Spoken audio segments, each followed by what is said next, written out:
Hello everybody, welcome again to your reading class. Today is Friday. Yes, today is Friday, September 3rd, 2020. And what we're going to do today is to practice some dialogues.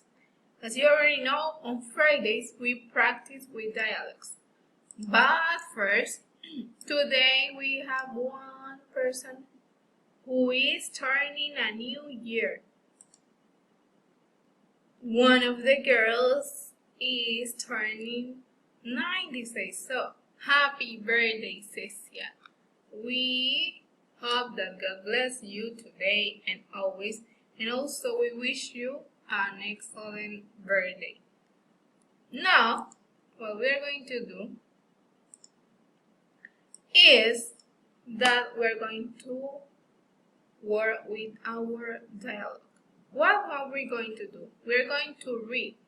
We're going to practice. So we're going to read the part of Jane and also we're going to read the part of Lily. After you finish, you're going to write one sentence.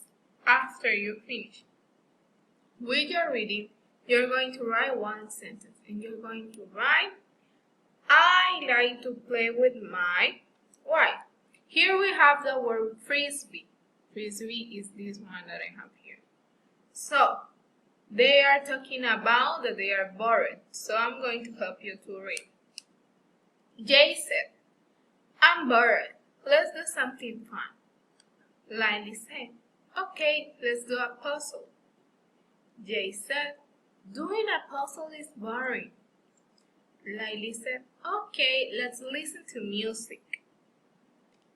Jay said, listening to music is boring. Lily said, okay, let's play video games.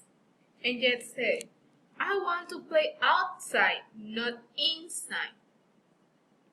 And Lily said, okay, let's play with fireworks.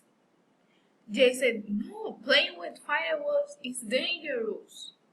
Lily, okay, let's go to the park and play catch with my frisbee. That's a great idea, said Jay. So after you finish with your reading, you're going to create one sentence. In your reading notebook, you're going to write one sentence using I like to play with my, it can be car, it can be with your doll, it can be with your dog, or with your friend, with your father. It can be whatever you want, whoever you want. That's what you have to do. And that's the activity for today's reading class. I hope you enjoy it as I enjoy it. See you until next class. Today's Friday, so you don't have homework. Have a nice weekend. Enjoy your weekend, your family time, and see you until the next week. Bye.